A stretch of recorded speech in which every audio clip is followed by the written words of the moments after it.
Olá, que privilégio estar aqui com você mais uma vez para transmitir ao seu coração a palavra de Deus.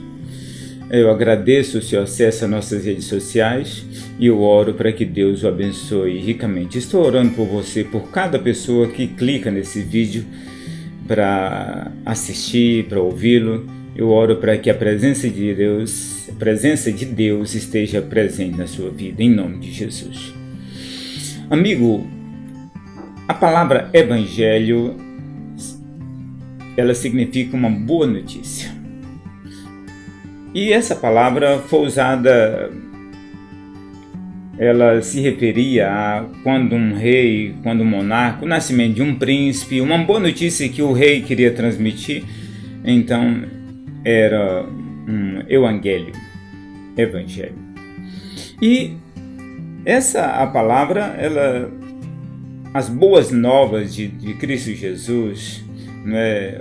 A história do nascimento de Cristo Jesus, vida, morte e obra dele, você sabe, é chamada de o Evangelho.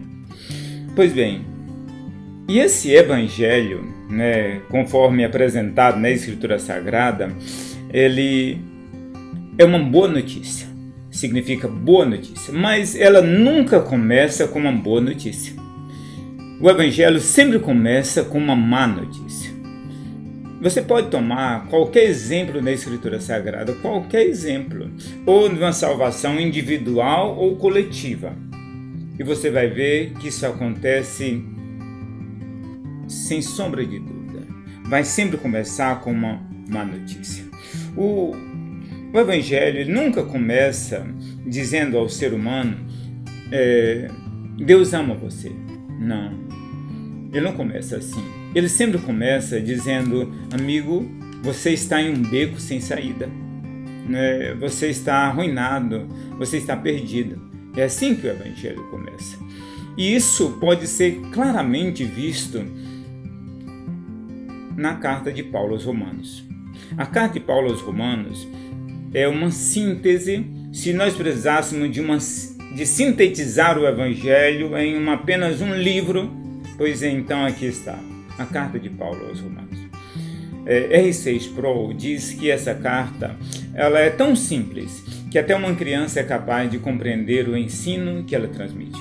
Mas ela também é tão profunda que as maiores mentes do cristianismo se debruçaram sobre essa carta a vida inteira para estudar, né? E certamente não exauriram por completo o que ela é capaz de transmitir.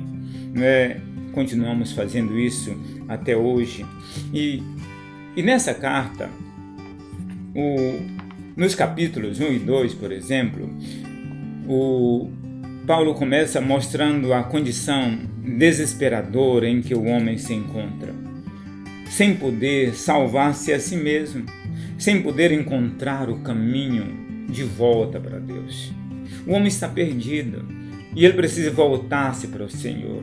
No seu coração, no mais profundo do seu ser, ele sente essa necessidade e ele quer voltar para Deus, mas ele não consegue encontrar o caminho. E Paulo então mostra que o homem que Deus se revelou ao ser humano de várias formas e deu várias dicas para que o homem pudesse encontrar esse caminho de volta, mas o homem decididamente ele não encontrou. Eu acho que essa é a razão pela qual Deus demorou tanto, desde a primeira vez, quando ele anunciou o proto-evangelho, lá em Gênesis 3,15, da semente da mulher nascerá um varão que esmagará a cabeça da serpente, até a plenitude dos tempos, quando Paulo diz em Gálatas que na plenitude dos tempos Deus enviou o seu Filho. Eu acho que Deus demorou esse tanto de tempo, todo esse tempo, para provar para mim e para você que nós não podemos salvar-nos a nós mesmos. E nessa carta, Paulo faz isso com uma maestria incrível. Ele diz que Deus se revelou ao ser humano através da natureza, mas o homem, então, em vez de adorar o Criador, eles passaram a adorar a criação. Ele diz que Deus se revelou ao ser humano através da sua própria consciência. Na nossa consciência está uma versão da lei de Deus embutida. Desde as crianças, a mais tenra idade, um ano e pouco, ele sabe esconder aquilo que ele está fazendo errado. Ele tem plena consciência de aquilo que ele está fazendo não está correto.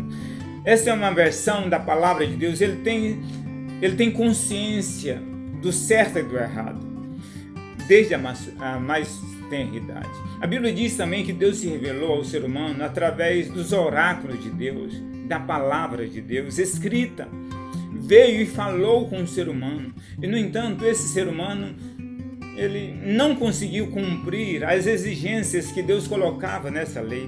Tiago diz que o homem se torna culpado diante da observância da lei divina, porque ele não consegue cumprir a lei, e se ele quebrar um dos mandamentos, ele se torna um culpado de todo. Então, de modo que todos os homens estão na mesma condição, encerrados debaixo do mesmo estado. Paulo diz que não há um justo, nenhum sequer. Até que em Romanos, capítulo 3, versículo 21, nós encontramos uma conjunção. Paulo diz, mas agora, ou seja, a partir dessa conjunção, Paulo apresenta a salvação que vem através da fé, não mais através das obras, não mais através desses meios, mas através da fé. E Paulo toma o maior exemplo do Velho Testamento, o maior nome do Velho Testamento, Abraão, para provar que esse homem, ele não foi salvo pelas obras, mas ele foi salvo porque ele creu em Deus, creu nas promessas de Deus, ele acreditou naquilo que Deus havia prometido a ele. E ele diz, isso se aplica a todas as pessoas, a todos os seres humanos, a todos eles indistintamente. Deus salva o homem não pelas obras, mas salva o homem porque o homem crê em Cristo Jesus, crê na promessa, crê naquilo que Deus prometeu ao ser humano. E é isso que Deus está fazendo hoje a você. É isso que eu estou mostrando a você nesse exato momento. A salvação que Deus oferece a você só é possível ser conquistada se você acreditar em Cristo Jesus, se você confiar nele. Já foi provado isso ao longo da história. Nem eu e nem você não somos melhores do que os nossos antepassados, a ponto de acharmos que nós podemos ser salvos através de outro meio, a não ser através dessa boa notícia que Deus oferece ao ser humano. Deus oferece e a boa notícia é essa: você não pode salvar a si mesmo, mas eu ofereço a você gratuitamente a salvação através da fé. Você crê nas minhas promessas, você confia naquilo que eu estou dizendo, você acredita em mim e eu ofereço a você a salvação gratuitamente. Você se rende a mim e eu dou a você a salvação sem nenhum custo. É isso que Ele está oferecendo a você hoje. Acredite, confie em Deus, se submeta a Ele, se renda a Ele completamente e você terá a salvação de graça. Você receberá o Evangelho, você terá em si mesmo a melhor notícia, a boa notícia. Você terá o Evangelho de Cristo Jesus. Que Deus o abençoe de modo poderoso, em nome de Jesus. Amém.